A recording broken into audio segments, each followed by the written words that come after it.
Welcome to Scholar's Tutorial, where every concept is simplified for smarter practice. Here's the first question. Saturday's game had 3,407 spectators and Sunday's had 2,561. We need to find the total. Let's add the two numbers carefully. The correct answer is option C. We add 3,407 and 2,561. Adding step by step, the total comes to 5,968. This represents the combined spectators from both days. Now, let's solve a subtraction problem.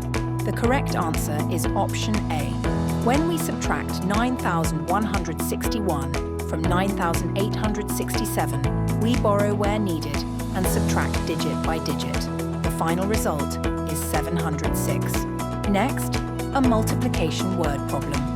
The correct answer is option C. The farm harvests 377 carrots each week for 13 weeks. We multiply 377 by 13 to get 4,901 carrots in total.